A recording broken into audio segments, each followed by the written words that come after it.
Pemirsa, penyelenggara pemilu di Kabupaten Klungkung bersama lembaga terkait kembali menggelar rapat koordinasi di ruang rapat KPU Klungkung, Jalan Bypass Ida Bagus Mantre, Desa Negari, Banjarangkan Klungkung.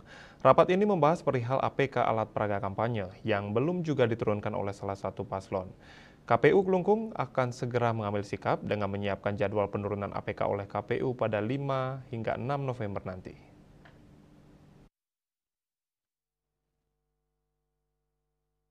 Selain dari Komisioner KPU Klungkung, hadir juga dalam rapat itu Wakapolres Klungkung, Kompol Ikomang Sura Mariantika SHMH, dan Dim 1610 Klungkung Letkol Infantri Armen SAGMTR Han, Komisioner Bawaslu Kabupaten Klungkung Ida Ayu Ari Widianti, serta perwakilan dari Kepala Satpol PP Klungkung, Kaban Kesbangpol Kabupaten Klungkung, Kadis DLHP Klungkung, Kadis Perhubungan Kabupaten Klungkung, serta LO penghubung pasangan calon Bupati dan Wakil Bupati Klungkung tahun 2024. Ketua KPU Kabupaten Klungkung Iketut Sudiana dalam rapat itu menyampaikan terkait dengan penertiban APK yang tidak sesuai dengan zona, dia mengungkapkan terima kasih kepada salah satu tim paslon sudah menurunkan baliho yang tidak sesuai zona.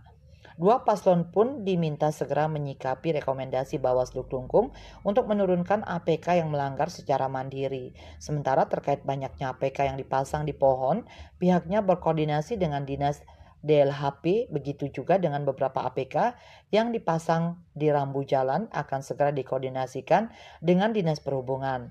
KPU juga meminta kepada Bawaslu Kabupaten Klungkung agar menunjukkan mana saja APK yang belum diturunkan secara mandiri, khususnya APK yang dipasang tidak sesuai zona. Komisioner Bawaslu Kabupaten Klungkung Ida Ayu Ari Widianti juga ikut menyampaikan terkait dengan rekomendasi yang sudah Bawaslu keluarkan, sudah diberikan ke masing-masing paslon, namun rekomendasi itu baru ditindaklanjuti satu paslon. Sedangkan dua tim paslon lain belum menindaklanjuti rekomendasi yang dikeluarkan. Oleh karena itu, pihaknya kembali mengingatkan agar kepada tim dari dua paslon lainnya dapat menurunkan APK yang tidak sesuai zona.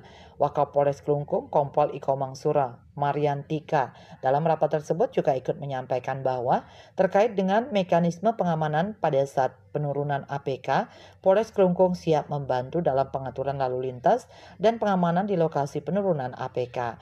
Dia juga menyampaikan bahwa perhatikan transparan dan keterbukaan, serta rasa legowo dan ikhlas terutama bagi pihak masing-masing paslon. Bagi Arte Bali Pos melaporkan.